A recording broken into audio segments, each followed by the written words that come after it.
네, 반갑습니다. 저는 다기학원에서 광고고등학교 1학년 내신 국어 담당하고 있는 이도 강사라고 합니다. 오늘은 중간고사를 앞두고 좀 아이들의 필기나 혹은 이전 기출 이런 거를 미루어 보았을 때 교과 범위 안에서 나올 만한 문제를 한 4개 정도 뽑아 보았습니다. 그래서 이것에 대해 조금 말씀을 드리려고 해요.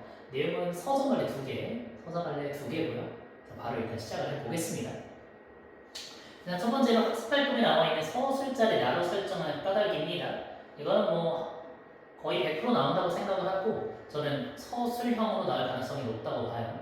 이게 사실 서술자라는 게 서술자 시점 자체가 바뀌었을 때, 그러니까 카메라 워커의 1인칭 주인공 시점에서 뭐 이를테면 3인칭 전지적 작가 시점으로 바뀐다든지 이런 식으로 시점이 바뀌었을 때의 특징도 알아야 하지만 어쨌든 학습활동 자체가 시점 자체는 변하지 않고 1인칭 주인공 시점에서 나, 즉 고모가 서술자인 기본값의 특징이란 이게 훈이로 바뀌었을 때의 특징을 좀 강조하고 있기 때문에 이 대목이 나올 가능성이 높지 않을까라고 생각을 하고 있습니다. 뭐 그래서 이를테면 보기에서 원래 카메라 워커 본문을 훈이 시점으로 쓴 본문이 나와 있고 이런 식으로 바꿨을 때 얻을 수 있는 효과를 조건에 따라 서술하시죠. 이런 식으로 나오지 않을까 하는 생각을 합니다. 그래서 사실 광고고등학교 서술형이 문제수가 적지 않고 조건이 조금 까다롭기로 유명하기 때문에 조건에 따라서 이거를 정확히 적어내면 그래도 높은 점수를 얻을 수 있지 않을까라는 생각을 합니다. 그래서 당연히 고모, 나가 서술자일 때는 고모의 심리를, 훈이가 서술자일 때는 훈이의 심리를 좀 더 직접적으로 드러낼 수가 있겠고, 나가 겪은 건 6.25 전쟁이고 훈이가 겪은 건 이 산업화 도시화 속의 어떤 부조리이기 때문에 각각의 서술자가 그 부분을 더 잘 제시할 수가 있을 것이고요. 그리고 결정적으로 이제 훈이는 기성세대의 노력이라는 가치관에 대한 비판의식을 좀 직접적으로 제시할 수가 있겠죠. 이런 것들이 좀 서술형으로 적어볼 만한 포인트가 아닐까 생각을 합니다. 다음 두 번째는 요거는 살짝 모험이긴 합니다. 이거는 뭐 100% 나온다기보다는 그래도 필기가 좀 이건 특이하네 이건 나오지 않을까 싶어서 또 파보았고요. 다음은 성격이 다른 것은 이라고 되어 있는데 여기 이제 암기자료입니다.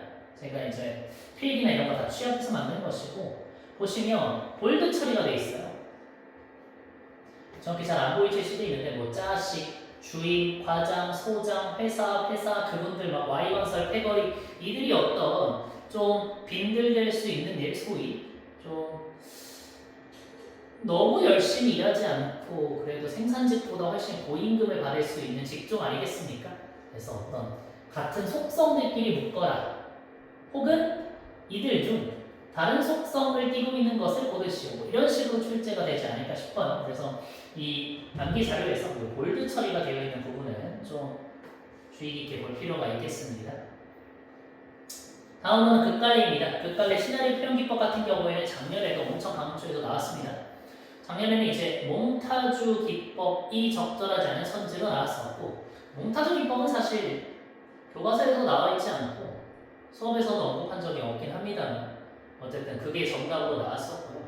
근데 이번 주에는 이제 이번 시험에는 이제 학습 활동에서 다루는 것이 내레이션 삽입의 효과, 교차 편집의 효과 이 두 가지고 뭐 내레이션의 효과는 교차 편집의 효과는 이런 식으로 단순하게 나온다기보다도 본문의 내레이션이 드러나는 부분, 본문의 교차 편집이 드러나는 부분, 즉 특고가 동주와 용교를 이제 신문을 하는 장면이 되겠죠. 이 부분의 특징을 좀 적어내시오 라고 하면 여기에 써있는 대로 적어주시면 될 것 같고요. 완벽하게 적지 않아도 키워드 정도는 그래도 가져가셨으면 하는 바람이 있습니다. 네, 다음 마지막으로는 시나리오랑 희곡 비교하는 문제인데요. 극갈래가 사실 허위갈래가 두 개잖아요. 첫 번째로는 갈래의 간특징, 그러니까 극갈래랑 서사갈래의 특징을 비교할 필요가 있겠고 두 번째로는 갈래의 특징, 희곡과 시나리오를 좀 비교할 필요가 있겠습니다. 그래서 어쨌든 학습활동에서 강조하는 게 시나리오랑 희곡의 공통점과 차이점이고 공통점은 갈등이고 현재형 서술, 이거 특히 중요합니다. 그리고 소설과 좀 다르게 서술자가 없기 때문에 대사, 행동, 지시문으로 내용을 전개한다. 여기까지가 시나리오와 희곡의 공통점이 되겠고요. 차이점은 시나리오는 영화의 대본이고 희곡은 연극의 대본이기 때문에 영화는 당연히 시간, 공간, 인물수 제약 덜 받을 것이고 연극은 상대적으로 더 받는 부분이 있기 때문에 그런 것들이 차이점이 되겠습니다.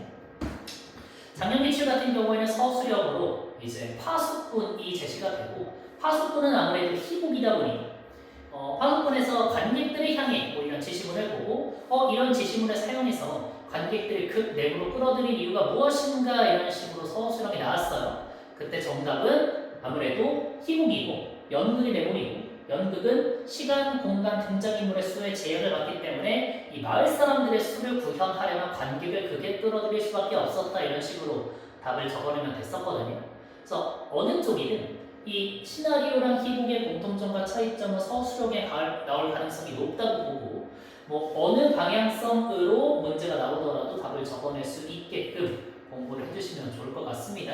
특히나 현재형 그리고 행동 대사 지시문에 좀 별표가 많이 쳐져 있던 걸로 봐서 많은 학생들의 필기에 공통적으로 이 부분을 적는 게 답이 될 수 있지 않을까 이렇게 생각합니다. 네, 그러면 뭐 이게 전부는 아닙니다만 어쨌든 제가 높은 확률로 나올 것 같고 원래 서술형으로 나올 가능성이 높은 문제는 한 서사갈래, 극갈래 각각 2개씩 꼽아보았고요. 그래서 이거 보는 학생들 전부 다 원하는 점수 받기를 바라면서 여기까지 촬영 마치도록 하겠습니다. 감사합니다.